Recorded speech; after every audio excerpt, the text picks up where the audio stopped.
الحمد لله والصلاة والسلام على رسول الله. اما بعد،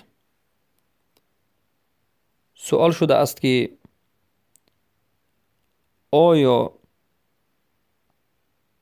ما می توانیم رسول الله صلی الله علیه و سلم را بین خود و بین الله وسیله بگیریم، واسطه قرار بدهیم؟ این سوال است.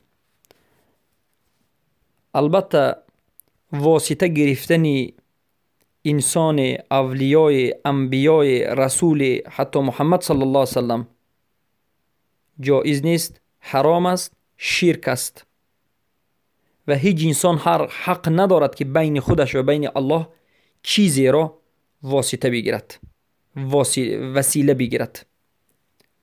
وسیله گرفتن به معنای این که به نزد قبر پیامبر صلی الله علیه و سلم می رود، دستش را به سوی قبر می بردارد، می گوید که ای رسول الله، من تو را وسیله می گیرم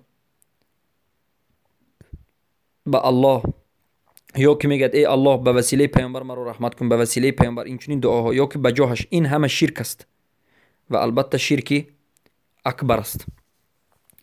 خیلی که در این مسئله کتاب های معروف وجود دارد.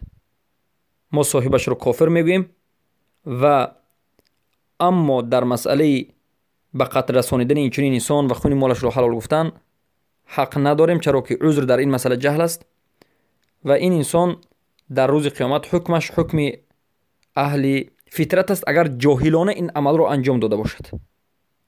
اما اگر این عمل را دیده و دانسته، بعد از حجت رسیدن، بعد از ابلاغ الحجه شدن، بعد از قیام الحجت شدن، بار دیگر دیده و دانسته باز وسیله قبرها را وسیله بگیرد،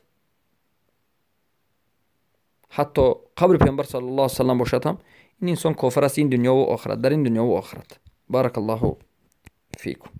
پس وسیله جایز سه نمود است. وسیله گرفتن به نام های الله رب العزت و الجلال، به نام الله به الله وسیله میگیریم، به نام الله به الله نزدیک میجویم، چون خود الله گفته است ولله الاسماء الحسنى فادعوه بها. الله نام های زیاد حسنا و پرمعنا و زیبا دارد، این به این نام هاش دعا بکنید، وسیله بگیرید و بعد از این با عمل صالح را انجام میدهید و الله را دعا میکنید و به خاطر همین عمل از الله چیزی رو میپرسید.